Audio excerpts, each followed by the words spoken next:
విశాఖలో దారుణం చోటు చేసుకుంది. సింహాచలం పరిధిలోని సిరిచందన కళ్యాణ మండపంలో తల్లి కొడుకులు ఉరివేసుకుని ఆత్మహత్యకు పాల్పడడం కలకలం రేపింది.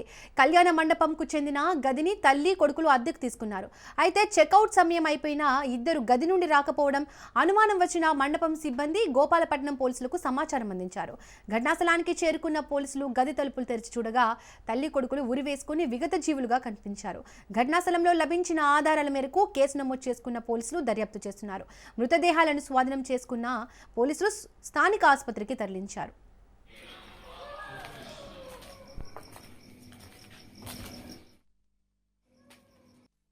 సిరిచందన ఫంక్షన్ హాల్ నుంచి ఆ ఓనర్ గారు మాకు ఇన్ఫర్మేషన్ ఇవ్వడం జరిగింది. వాళ్ళ ఫంక్షన్ హాల్లో ఒక తల్లి కొడుకు ఇద్దరు కూడాను నిన్న ఈవినింగ్ వచ్చి రూమ్ తీసుకున్నట్లుగా వాళ్ళు కిందకు వచ్చినట్లుగా కనిపించినట్లుగా చెప్పారు. వాళ్ళు పైకి వెళ్ళిపోయిన తర్వాత రోజు టైం అయిపోతుంది కదని చెప్పేసి రెంట్ డబ్బుల గురించి అని చెప్పేసి ఫోన్ చేస్తే ఫోన్ లిఫ్ట్ చేయనట్లు వెళ్ళి చూస్తే లోపల నుంచి గడి పెట్టుకున్నట్లుగా వాళ్ళకి తెలిసింది. వెంటనే కాల్ చేశారు. కాల్ చేసిన తర్వాత నేను మా ఎస్ఐ గారి సిబ్బంది వచ్చాము. వచ్చి చూసేసరికి లోపల నుంచి గడి పెట్టిన తర్వాత అద్దాలు పగలు కూడా చూసినట్లయితే ఊరేసుకున్నట్లుగా అనిపించింది. వెంటనే డోర్ గట్టిగా కొట్టి లోపలికి వెళ్ళి చూసేసరికి ఒక ఆడావిడ మరియు ఒక మగతనం ఇద్దరు కూడాను సీలింగ్ హుక్లకి చీరలతో ఊరేసుకుని ఉండడం గమనించాము. గమనించిన తర్వాత వాళ్ళ ఆధార్ కార్డులు అవి చూసినట్లయితే వాళ్ళది ఓల్డ్ గాజువాక విశాఖపట్నం చెందిన వారుగా గుర్తించడం జరిగింది.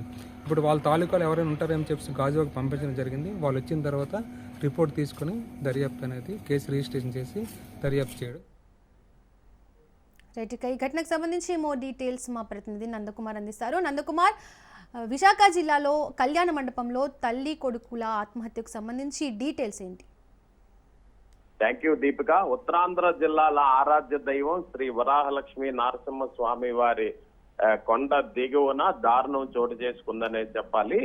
ఆ కొండ కింద ఉన్న ఒక ప్రైవేట్ కళ్యాణ మండపంలో ఒక మహిళ ఒక యువకుడు ఇద్దరు ఆత్మహత్య చేసుకున్నట్టుగా ఇప్పటికే గోపాలపట్నం పోలీసులు సమాచారం అయితే అందింది.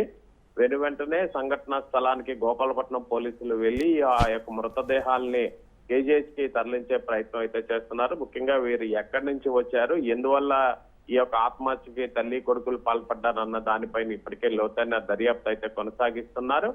ముఖ్యంగా సింహాద్రప్పన్న దర్శనానికి వచ్చి అంటే మనకి ఈ యొక్క ఎవరైతే కళ్యాణ మండపానికి సంబంధించి రూమ్స్ ఉన్నాయో వాళ్ళు తెలిపిన సమాచారం మేరకు వాళ్ళు నిన్న దిగినట్టుగా అక్కడ ఎవరైతే సింహాద్రప్పని దర్శనం చేసుకొని వచ్చి ఉన్నారు. ఒక్కసారిగా చెక్అవుట్ టైం అయినా కూడా ఇంకా వాళ్ళు బయటకు రావట్లేదని అక్కడ కళ్యాణ మండపానికి సంబంధించిన సిబ్బంది వెళ్లి తలుపులు కొట్టగా ఒక్కసారిగా అక్కడ ఎవరు తలుపులు తీయకపోవడం, కిటికీలోంచి వీళ్ళిద్దరూ కూడా ఆత్మహత్యగా పాల్పడినట్టుగా తెలిసి వెంటనే వాళ్ళు గోపాలపట్నం పోలీసులకి సమాచారం అందించడంతో పోలీసులు వెంటనే వచ్చి ఆ యొక్క రూమ్ కి సంబంధించిన తలుపులు పగలగొట్టి వీళ్ళిద్దరిని కూడా బయటకు తీసుకొచ్చే ప్రయత్నం చేశారు. కొంతమేరకు ప్రైవేట్ అంబులెన్స్ లను వీళ్ళని కేజీహెచ్ తరలించే ప్రయత్నంలో కూడా అంబులెన్స్ కొంత మేరకు మొరాయించినప్పటికీ కూడా స్థానికుల సాయంతో వీళ్ళ ఇద్దరే ఆ మృతదేహాలని కూడా కేజీహెచ్ కి అయితే తరలించడం జరిగింది. వెంటనే వాళ్ళ యొక్క ఐడెంటిటీస్ ఏంటి, అసలు ఈ యొక్క కళ్యాణ మండపంలో రూమ్ తీసుకోవడానికి వాళ్ళు ఎటువంటి ఐడెంటిటీ ఇచ్చారు,